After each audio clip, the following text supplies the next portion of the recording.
और विज्ञान पर जो है आपका आस्था भारी पड़ रहा है कि कितना से भी कितना जहरीला क्यों ना साफ हो, और जो किसी भी इंसान को काट लेता है तो आप लोगों के पास में आने के बाद आप सिर्फ सर पे हाथ रख देते हैं तो उसका जहर सारा समाप्त हो जाता है। इसका सबसे पहले आप लोगों को बता दें कि ये बाबा जो है मामूली नहीं, आज के डिजिटल बाबा हैं और ये फेसबुक, व्हाट्सअप, यूट्यूब सब चलाते हैं। और हम लोग ऐसे धरती पर खड़ा हुए हैं जाकर जहाँ एक नहीं दो महान व्यक्ति हैं जिनके बारे में आप लोग बेखूबी जानते हैं, हमारे श्रीधर बाबा जी और उनके पास उसके बाद में हमारे स्वामी जी जो हमारे साथ है मुरारी स्वामी जी। इन लोगों से देखिए हम लोग हमारे पीछे जो है महर्षि श्रीधर बाबा ज्योतिष हॉस्पिटल जो कि इन्हीं लोगों के द्वारा यहाँ गरीबों का जो आँखों का इलाज है वो मुफ्त किया जाता है बिल्कुल। उसके बाद में हम मुरारी बाबा से बात करते हैं, उसके बाद में हम चल के और श्रीधर बाबा जी से भी बात करेंगे।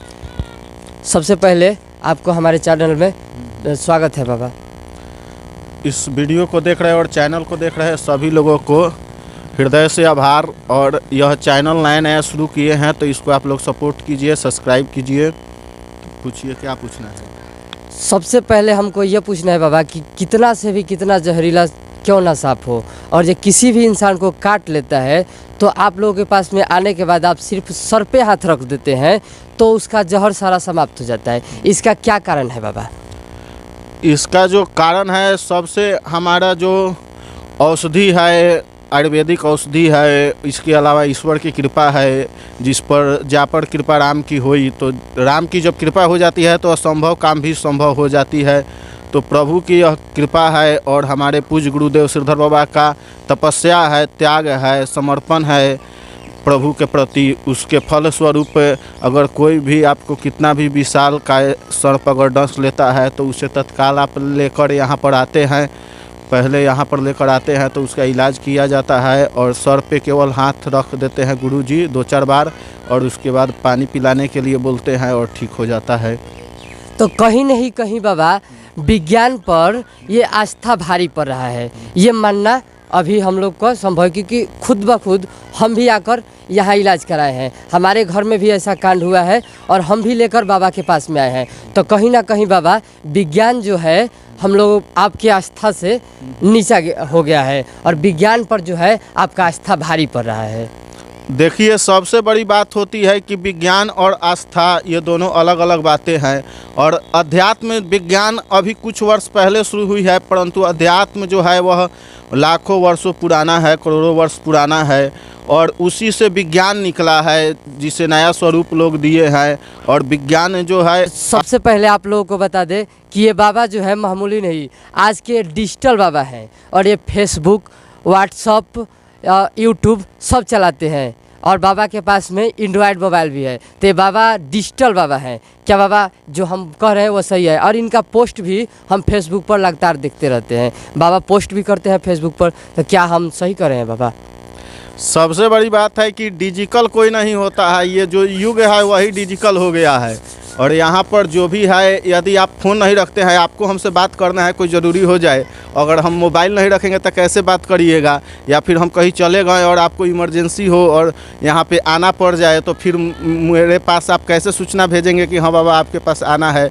तो डिजिटल मैं नहीं हूँ। अगर डिजिटल कहा जाए तो एक घर में 5-5 मोबाइल लोग बड़े बड़े रख रहे हैं। कोई कोई ऐसे व्यक्ति हैं जो 2 और 3 एंड्रॉयड फ़ोन, स्मार्टफोन रखे हैं। लोग स्मार्ट होना बंद हो गया और मोबाइल स्मार्ट हो गया है। डिजिटल कोई नहीं होता है। डिजिटल जो है यह युग ही डिजिटल है और डिजिटल में नहीं रहिएगा तो आप इस दुनिया से काफ़ी पीछे हैं, विकास से पीछे हैं, विज्ञान से पीछे हैं, अध्यात्म से पीछे हैं। वही बात है बाबा, अभी बाबा एंड्रॉयड फ़ोन भी यूज करते हैं। बाबा एक बात और, जो हम लोगों के पीछे जो हॉस्पिटल दिख रहा है उसमें जो इलाज है वो मुफ्त होता है कि पैसा भी लिया जाता है? ये आपने बहुत ही अच्छा सवाल पूछा है कि इलाज मुफ्त होता है या फ्री में होता है। तो मैं आपको बताना चाहूँगा कि यहाँ मोतियाबिंद का जो है मरीज आते हैं उनका ऑपरेशन किया जाता है। अस्पताल के माध्यम से किसी किसी गांव में जाया जाता है और उस गांव में जा कर के शिविर लगाया जाता है और शिविर लगाने के बाद वहां से जो भी मरीज आते हैं मोतियाबिंद के, उनका जो ऑपरेशन होता है आँखों का फ्री होता है। और इसके अलावा यदि आप अस्पताल में सीधे आते हैं तो आपको पैसा लगता है। आप इस महंगाई के युग में अगर आप 1 रुपया के सामान किसी किराना दुकान से लेते हैं तो आपको फ्री में नहीं मिलेगा। तो वह जो सामान होता है वो तो हम लोग कहीं ना कहीं से खरीद कर लाते हैं, परंतु समाज की सेवा, गरीबों के, बुजुर्गों के या पिछड़े लोग हैं जो अपने स्वास्थ्य का ध्यान नहीं रख पाते हैं, इस उद्देश्य से निःशुल्क सेवा किया जाता है कि भाई कोई भी आदमी अपने जीवन में गिल्टी फील नहीं करे कि हम गरीब हैं या हमारा कोई देखने वाला नहीं है। भगवान जब आपको देख रहे हैं तो आपके आसपास के गरीब, असहाय या कमज़ोर लोग हैं उनका मदद करना चाहिए, उसे उद्देश्य से करते हैं। परंतु दावा है चाहे और सब है, कॉस्ट लगता है, लेकिन मोतियाबिंद का जो ऑपरेशन होता है निःशुल्क होता है शिविर के माध्यम से जो भी रोगी आते हैं उनका। हमारा दर्शक यही समझ सकते हैं बाबा कि यहाँ जो डॉक्टर का फ़ी है वो मुफ्त है।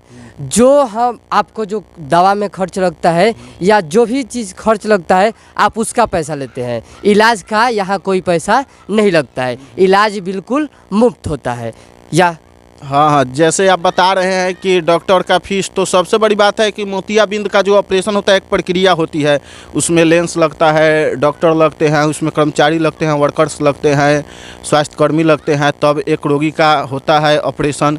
उसमें काला चश्मा भी लगता है, तो वह सब दिया जाता है निःशुल्क और उसके लिए कोई चार्ज नहीं किया जाता है। जैसे शिविर लगता है, जैसे मैं आपको बता रहा हूँ, उस बात को आप आराम से समझेंगे तो समझ जाएंगे बिल्कुल एकदम साफ साफ। जैसे कहीं हमारे अस्पताल के जो कर्मचारी हैं, कर्मी हैं, वह जा कर के किसी गांव में प्रचार करते हैं कि भाई फलाने तारीख को यहाँ पे शिविर लगेगा जिसमें निःशुल्क मोतियाबिंद का ऑपरेशन होगा। तो वैसे रोगी जिनका मोतियाबिंद होता है आँख में, उनको डॉक्टर जा कर के चयन करते हैं और जिनके आँखों में मोतियाबिंद का लक्षण होता है या बीमारी होता है, उनका जब ऑपरेशन होता है वह निःशुल्क होता है। और निःशुल्क होता है। अभी हाल ही में कोरिया में भी लगा हुआ था कैंप। हाँ, सिर्फ कोरिया ही नहीं, कोरिया में, गड़खा में, टहल टोला में और भी बहुत जगहों लगा है और दूसरे ज़िला में भी लगता है। आरा में लगता है, बलिया में लगता है, भोजपुर में लगता है, बक्सर में लगता है, मोतिहारी में लगता है। मतलब कि आसपास के जितने भी ज़िले हैं, हमसे जुड़े हुए जो वर्कर हैं, कर्मी हैं, स्वास्थ्यकर्मी हैं, डॉक्टर हैं, वो लोग मरीजों का चयन करते हैं वहाँ पर और वहाँ से बस के माध्यम से या किसी दूसरे वाहनों के माध्यम से यहाँ पे लाते हैं और उनका निःशुल्क ऑपरेशन होता है मोतियाबिंद का। एक सवाल और बाबा कि आप ये बताइए कि आप लोग जो निःशुल्क सेवा करते हैं उसमें हमारे नेता लोग का भी मदद रहता है या नेता लोग का मदद नहीं रहता है? आप यह सवाल सबसे अच्छा किए हैं। आप जितना सवाल अब तक पूछे हैं, यदि उसमें सबसे अच्छा सवाल कहा जाए तो ये सवाल है कि नेता लोगों का मदद रहता है या नहीं। तो आपको बताना चाहूँगा कि हम लोग किसी नेता से मदद नहीं लेते हैं। आप बाइक से आए हैं, जिस रास्ते से आए हैं, तो उस रास्ता को आप हाल देख लिए होंगे। इसी से आप अंदाज़ा लगा लेंगे कि नेता से हम कितना मदद लेते हैं। देखिए बाबा, हम अभी लगभग 25-30 किलोमीटर रास्ता दूरी तय करके आए हैं। वहाँ नहीं, जैसे मेरे पास यहाँ पे आने के लिए आप जिस रास्ता से गुजरे हैं, जैसे आप मेन रोड से गुजरे एनएच से आप सोचे होंगे कि चलिए सिरधर बाबा से दर्शन करते हैं, मुरारी बाबा से दर्शन करते हैं, तो आप एक रास्ता ढूंढे होंगे, तो वो रास्ता को आप स्थिति देखे होंगे, तो आपको अंदाज़ा लग गया होगा कि नेता लोग से हम कितना मदद लेते हैं। देखिए, सबसे पहले जब भी चुनाव होगा तो लोग बाबा के नाम पर वोट ले लेंगे, ये है। और एक चीज़ और बाबा, आप सुनने में आया था कि इससे पहले पंचायती चुनाव था तो उसमें आप जिला पार्षद से आने वाले थे, ऐसा ये सही है या अफवाह फैलाया गया था? ये अफवाह फैलाया जाता है। जैसे समाज में भ्रम नहीं होता है, भ्रम फैलाया जाता है। जैसे भगवान है तो भगवान के नाम पे भूत का भी धंधा करते हैं और उसके नाम पर लोगों को अंधविश्वास में लोग ठगते हैं। इसी प्रकार ये होता है कि चुनावी मुद्दे में मुरारी बाबा का नाम उछालो।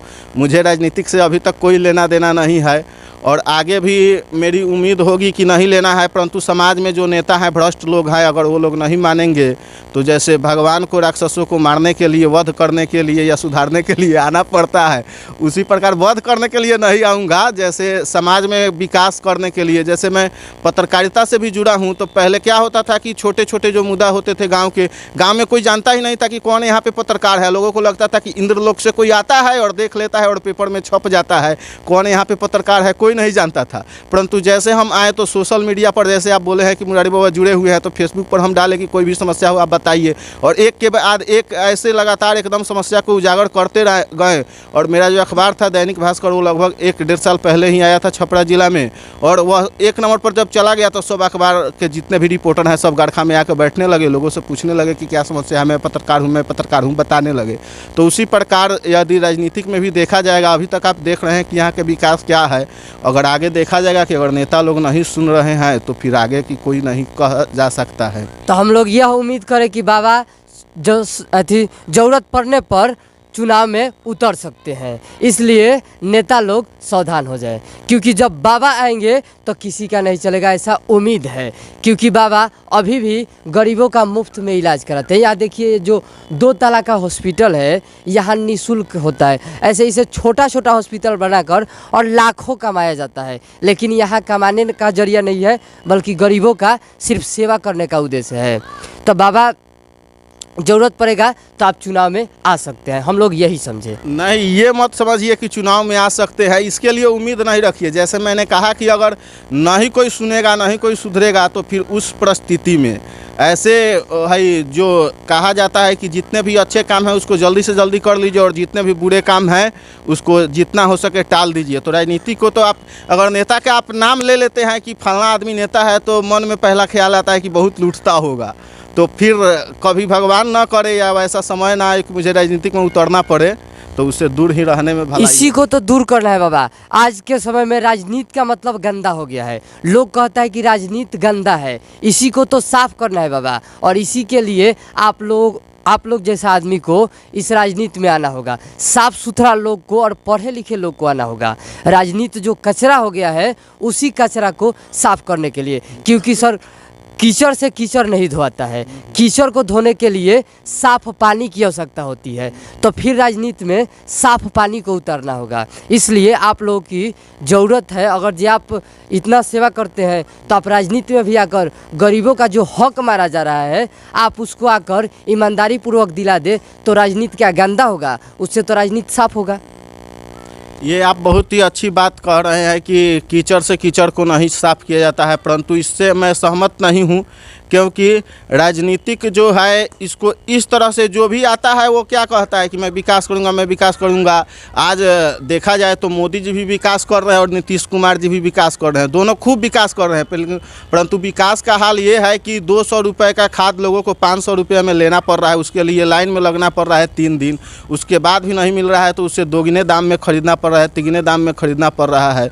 तो इसलिए, और सबसे बड़ी बात है कि कोई भी नहीं चाहता है कि ईमानदार नेता सत्ता पर या गद्दी पर बैठे, क्योंकि लोग चाहते हैं कि जब मैं अपने बहू को जलाऊं तो उसके बाद नेताजी मेरे बेटे को गिरफ्तार नहीं होने दे, हमको गिरफ्तार नहीं होने दे, या हम अब कहीं मेरा बाइक पकड़ा जाए, पुलिस पकड़ ले हेमलेट के अभाव में, कागज़ के अभाव में, रजिस्ट्रेशन के अभाव में, या अन्य कारणों से यातायात नियमों के कारणों से पकड़ ले, तो विधायक जी फ़ोन करे और मेरा बाइक छूट जाए। कोई नहीं चाहता है। जब हम उम्मीद खुद से जब हम ईमानदार नहीं होंगे तो हम ईमानदार नेता कैसे चुनेंगे? अगर हम चुनाव लड़ भी जाएँ तो कितना वोट आएगा? 500,000 वोट आएगा, क्योंकि ईमानदार को लोग खुद देखना नहीं चाहते हैं। तो जब तक लोग अपना सोच नहीं बदलेंगे तब तक कोई ईमानदार राजनीतिक में नहीं आएगा। अगर आ भी गया तो ईमानदार ज़्यादा समय तक रह नहीं पाएगा। आज तक गरीब परेशान है तो उसमें कहीं नहीं तो कहीं दोषी गरीब ही है, क्योंकि अच्छा नेता को वो लोग वोट नहीं देते हैं। हर एक पंचायती चुनाव में 1000 और 500 में लोग बिक जाते हैं, जबकि देखा जाए तो एक बकरी खोसी का भी दाम 3000, 4000 और 5000 है, लेकिन एक इंसान का जो दाम हो गया है 500 और 1000 रुपया हो गया है। तो आप चुनाव लड़िएगा बाबा तो आप तो पैसा दीजिएगा नहीं, इसलिए जो गरीब है वो आपको वोट नहीं देंगे, और जब आपको वोट नहीं देंगे तो उनका विकास नहीं होगा। और यहाँ कहीं नहीं तो कहीं यहाँ दोषी जो है वो गरीब जनता दोषी है। उनका जो इस तरह से शोषण हो रहा है इसमें कहीं नहीं तो कहीं वो खुद जिम्मेवार है। वो खुद नहीं चाहते हैं कि यहाँ अच्छा नेता आए और हमारा विकास करे। क्या इस बात से आप सहमत हैं? इस बात से सहमत हैं। बिहार जो है जाति और पार्टी जो है 2 चीज़ हावी होती है। कोई भी जब चुनाव लड़ता है तो लोग देखते हैं कि यह किस जाति के है, मेरे जाति के है, मेरे मौसा लग रहे हैं, फूफा लग रहे हैं, या क्या लग रहे हैं, या फिर हमारे जो बीजेपी हैं, राजद हैं या जदयू हैं उस पार्टी के हैं, तभी हम वोट करेंगे। परंतु इसको जब छोड़ देंगे तभी विकास होगा। दूसरे राज्यों में चल जाइए, आज हम लोग दूसरे राज्य में जाते हैं, क्यों वहाँ पर आज दिल्ली में चुनाव होता है, अरविंद केजरीवाल चुनाव लड़ रहे हैं, लेकिन कोई नहीं जानता है कि अरविंद केजरीवाल कौन सी जाति के हैं। और दिल्ली के अलावा अन्य राज्यों में भी उनकी, पंजाब में सरकार बन गई है और अन्य कई राज्यों में कुछ विधायक आ गए हैं। तो जातिवाद जो हमारे भेजा में है, दिमाग में है, उसको छोड़ना पड़ेगा, सबसे बड़ी बात है। तो अभी विकास हो पाएगा। नहीं तो मेरे जाति के हैं तो हम उनको वोट दे दिए, वो मेरे जाति के हैं तो तुम उनको वोट दे दो, वो इसके जाति के हैं तो ये उसको वोट दे दे। तो जब तक ये चीज़ों को हम इग्नोर नहीं करेंगे, छोड़ेंगे नहीं, तब तक विकास संभव नहीं है। विकास संभव नहीं है। अब चलिए बाबा,